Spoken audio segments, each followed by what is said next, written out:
Welcome back to Jet Recaps. Today I will show you a comedy, fantasy, thriller movie from 2012, titled The Brass Teapot. The first scene starts off as John and Alice's alarm goes off. They are two young couple madly in love but extremely broke. With nothing to eat that morning, John rides off to work hungry. John works as a telemarketer with a very low pay, while Alice, who was voted as most likely to succeed, and with a $40,000 degree in art history, still remains unemployed.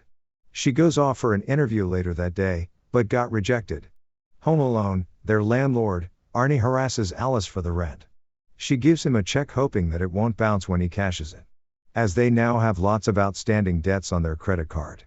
Later at night, they attend a party hosted by a high school classmate. At the party, they meet their good friends, Louise and Chuck. Louise and Chuck are also a struggling couple like them. And together, the four drink and partied hard to forget their problems.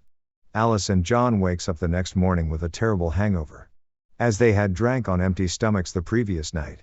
That morning, Alice informs John that they need to go shopping. If not, they will have to starve again.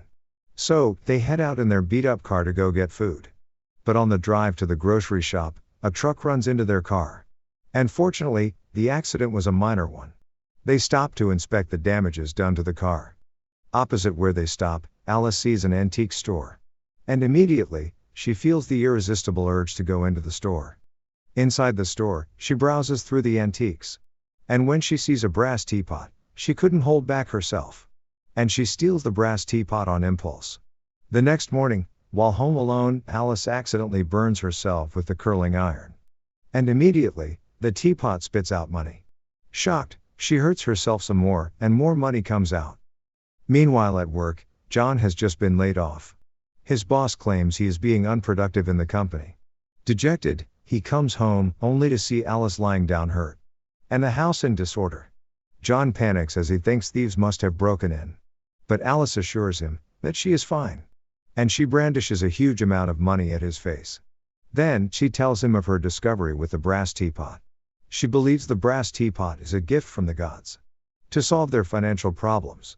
But John is having none of that, as he believes it will end badly for them. So before Alice wakes up the next morning, he attempts to return it. But on getting to the antique shop he finds it already shut down. Left with no other option, John reluctantly agrees they keep the teapot. And they decide to go to the library to research about it. At the library, they learn about the powers associated with the teapot. And also learn that, the more painful the injury, the more the money. But when Alice finds a disturbing information about the brass teapot, which says possessing the teapot could lead to death, she withholds the information from John. As the days go by, they come up with extreme ways to hurt themselves. And with the wealth amassed, they are able to pay off their outstanding debts. But one day, two Jewish men pays them a visit. They claim to be the grandsons of the woman who owns the antique shop. But unfortunately, she had passed on. They claim the teapot is their precious family heirloom, which their grandmother had risked her life to save during the Holocaust. They have been looking for the teapot since it was stolen, and had seen it on TV, when John displayed it on an antique show. They beat John up as they demanded to know the whereabouts of the teapot. But Alice convinces them that it has been sold, and she pays them off. With the men off their neck, they go on a shopping spree. They buy a house, new car and other luxuries they have always wanted. As they host a party to celebrate their new status, a man visits them. He introduces himself as Dr. Ling from China. He warns them that the teapot in the wrong hands can lead to disaster. And also claims they are in grave danger with the teapot in their possession, as the teapot can draw out any ounce of evil in them. But Alice assures him they are good people and have the teapot under control. Nevertheless, he insists they give it up. Adamant, Alice won't hear of it, despite John's conviction. Things begins to get messy when the teapot started paying lesser than usual. So they had to come up with more dangerous ways to hurt themselves. One day while Alice sits at a park, she discovers something new. That the teapot also pays out for injuries that happens to people near it. With this knowledge, they go on a hunt to find people in pain. They visit places such as boxing rings, hospitals, and tattoo shops. But the more they have, the more Alice wants. Obsessed with wanting more, she discovers hurting each other psychologically pays too. But this begins to take a toll on their marriage. One day, Alice tells John she was once sexually involved with their former landlord. Angry, John confronts Arnie, their former landlord. But John ends up beaten by Arnie. And Arnie gets to know that the teapot is behind their source of wealth. Getting greedier, Alice begins to consider murder. She believes they would be doing the world a favor by killing dangerous people. But John decides they have had enough. So he gives her an ultimatum, to choose between him and the teapot. But Alice, so obsessed with the teapot, doesn't seem to care anymore. Confused, John visits Dr. Ling in his hotel room for help. He begs Dr. Ling to steal the teapot from Alice. But Dr. Ling tells him that it must be given and not taken.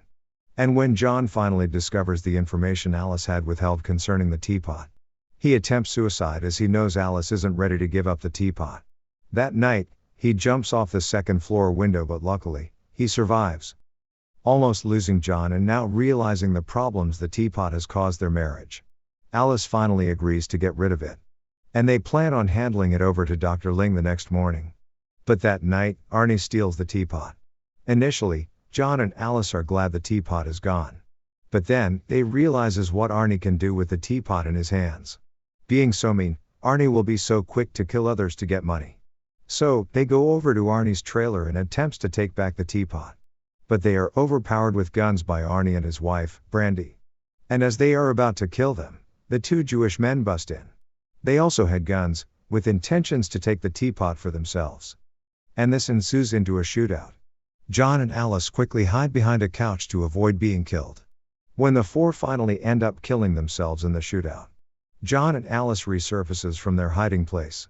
They are shocked to see the huge amount of money produced by the teapot. They pack the money, and the teapot then leave the trailer. Then they give the teapot to Dr. Ling, who was standing outside the trailer. He reveals that the teapot can't be destroyed. But it can be put in a safe place where no one can get to it.